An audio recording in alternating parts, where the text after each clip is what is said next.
This is the Viewedge monitor. It's a 27-inch Quad HD display with a 165 Hertz refresh rate. What I'll do in this video is talk a little bit about my experience and then actually show you the monitor. So I'm gonna take off the HDMI and the power and then flip it around and show you everything that I've seen here. So I main a 34-inch display that's ultra wide.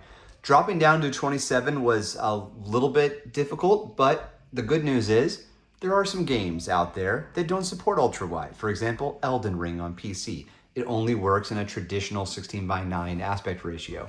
So I was able to play some Elden Ring on this, and it was like, oh great, no black bars on the side. So there is an advantage if you want to stick with a traditional, orientation.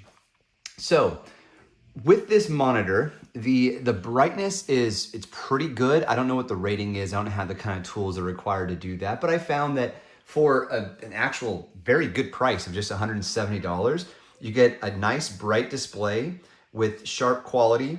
The resolution is, as I mentioned, 1440p. You can see here it says 2560 by 1440, a 1 millisecond IPS response rate, and it does support HDR10. However, when I was trying to enable HDR, it wouldn't turn on inside of Windows.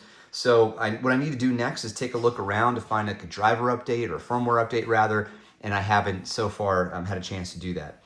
It is on sale right now, today's March 2nd, for $140, which is insanely inexpensive. And like I mentioned, it's a pretty nice display for what you get. I'm gonna have to use my trackpad here.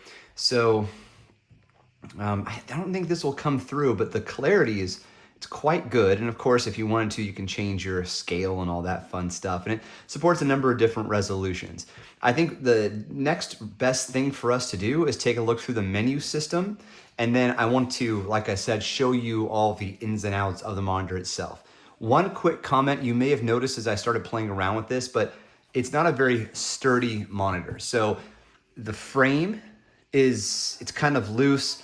The bottom base here is made out of plastic. What I think we have here is a good panel in a subpar body.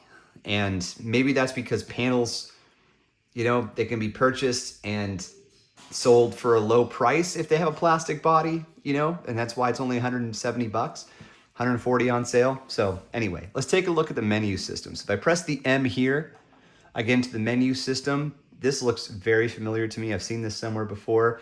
And you have a number of different features.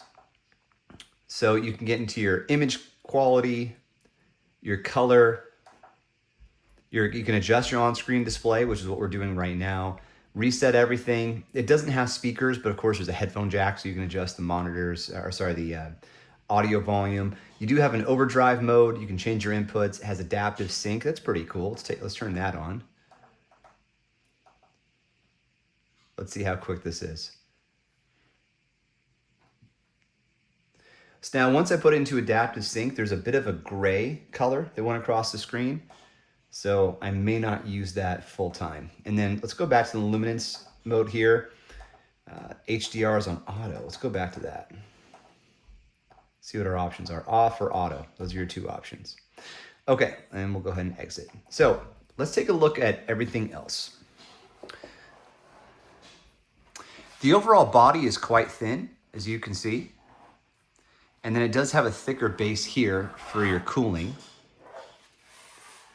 Very simple Viewedge branding on the back.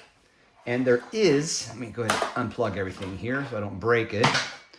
There is a mount here. So if you wanted to do a VESA mounting, you can. Connect it to an arm, for example. And if you want to eject this bottom part, you just hold on to this button and separate the two, and it will work just fine. I had to do it a few times because I actually had a lot of trouble sliding this in. But after several attempts, I was able to get it, and I will probably never undo it because of how hard it was. In terms of inputs and outputs, we have two HDMI, a display port, power, and then that headphone jack down here. So the base, like I mentioned, is made out of plastic, unfortunately. So it's just not sturdy.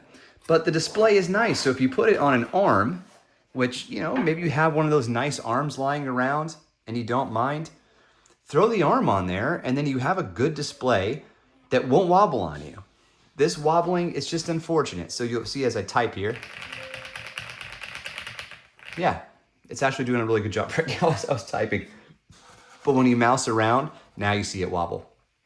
Okay, so the Viewedge. I'll put a link in the description so you can check it out. But yeah, gaming on it was really good, and just general use, good as well. Good brightness, good sharpness and clarity, some solid settings in there. Just know what you're getting into. If you want to get a 27-inch Quad HD display that has, you know, a more rich set of features, more rich, you know, HDR support, better chassis, now you're spending $300, $400, $500. And hey, look, 170 gets you a really great display if you're on a budget. This is an awesome laptop for you. So, okay, yep, thanks for watching. We'll catch you on the next one. Cheers.